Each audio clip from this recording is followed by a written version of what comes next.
it was a moment of opportunity, to use exactly the word you used. I think Putin has had his eyes on Crimea for a long time.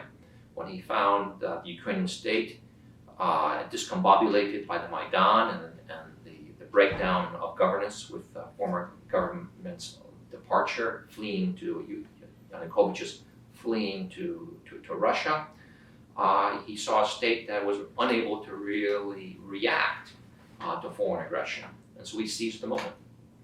I'd say Crimea is a clear invasion, and it shows the aggressiveness of Russian foreign policy under Putin. It shows he's opportunistic, but it also shows he's patient. I mean, Putin's foreign policy is one driven by a clear agenda, but it's not a maniacal agenda. It's not a maniacal implementation or operationalization of a strategy. It's patient, and in some ways it's prudent. He probes, he checks, he waits, and when he sees an opportunity, when the West is perhaps divided or unable to act, or he sees a potential target whose defenses are down, he then moves. And Crimea,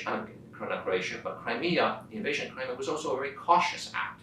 Remember, he didn't just drive in there with nuclear weapons. He very cautiously sent in some special forces who seized the Crimean parliament.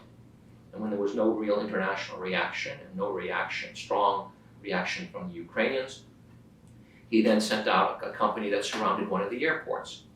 And they didn't even stop air operations. They didn't even stop people from going into the airport. They just surrounded it and allowed people to move in and out of the airport and planes to fly in and fly out off its airfields. When nothing happened, he then sent out another company to another airport. First, I think it was Sevastopol Airport, then it was Simferopol Airport. Again, no Western reaction. He might have even been picking up warnings from the West, including the United States, that Ukraine shouldn't overreact, that they shouldn't start a fight over this, which indicated a lack of Western readiness or determination to do anything more forceful. That's when he started fanning out his other forces into Crimea, along main transportation routes and towards the narrow causeway between the mainland and the peninsula. And when there was no reaction, he then flooded in 20 to 30,000 special forces. It was a cautious invasion, which shows that he probes, he checks, and only when he feels conditions are really right, he then moves in.